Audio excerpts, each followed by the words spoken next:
ভয়ঙ্কর ঘটনা, নারকীয় ঘটনা বললে বোধহয় কম বলা হয়।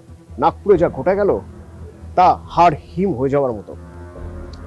কি কেস না, একটি 19 বছরের ছেলে বিবিএ করছে, একটি 16 বছরের মেয়ে। চ্যাটিং শুরু হয়েছে দুজনের মধ্যে, ইনস্টাগ্রামে চ্যাটিং, স্ন্যাপচ্যাটে চ্যাটিং।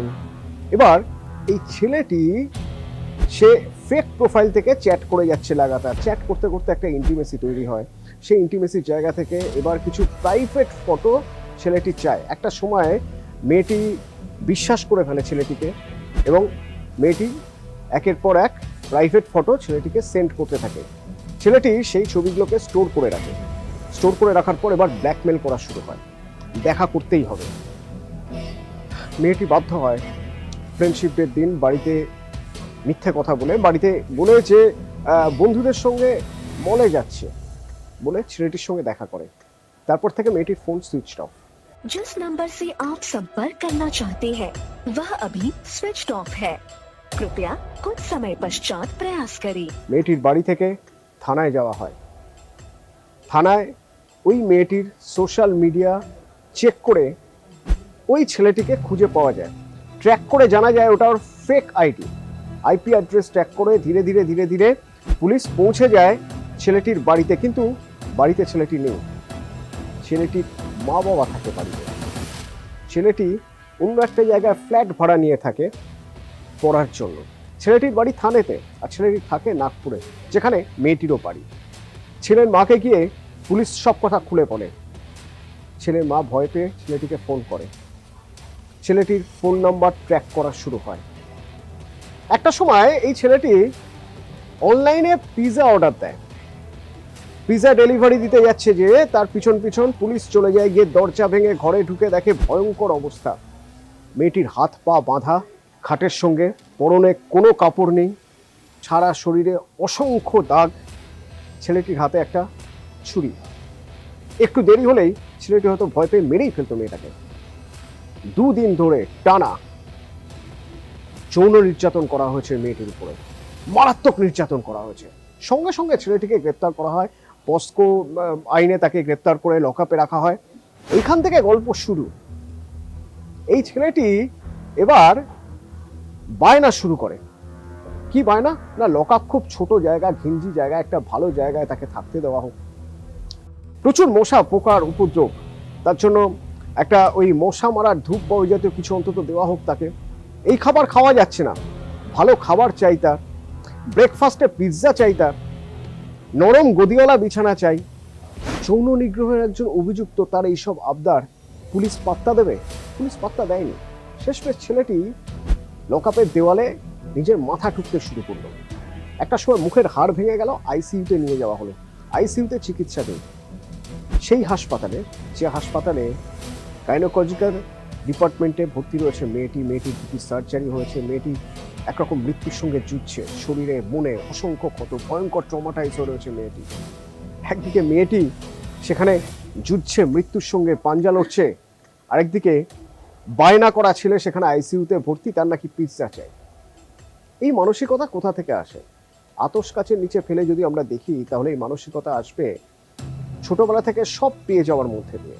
মনোরোগ বিশেষজ্ঞরা বলেন ছোটবেলা থেকে যদি সবকিছু হাতের মধ্যে যা যা চাইছে হাতের মুঠোয় দিয়ে দেওয়া হয়, তখন তার চাওয়ার প্যাটার্নটাও বদলে যায়। তার মনে হয় পৃথিবীতে যা চাইবো সেটাই পাবো, আর যদি সেটা না পাই তাহলে লণ্ডভণ্ড করে দেবো সবকিছু। সেই জায়গা থেকে দাঁড়িয়ে তাদের একটা মানসিক বিকার তৈরি হয়।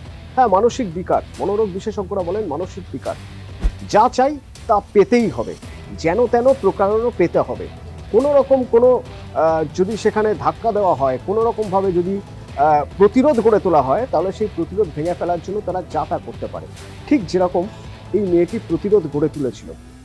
মেয়েটি চায়নি কোনো রকম সম্পর্ক রাখতে। মেয়েটি চায়নি ছেলেটির কথা মতো তার সঙ্গে হোটেলে যেতে, তার সঙ্গে রুমে যেতে। এরপর যখন মেয়েটিকে হাতের কাছে পায়, তখন তার উপর একের পর এক অত্যাচার চালায়।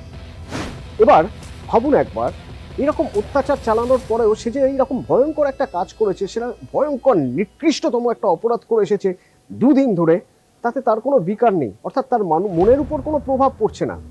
তার কারণ সে এটাকে অপরাধ হিসেবে ভাবছেই না।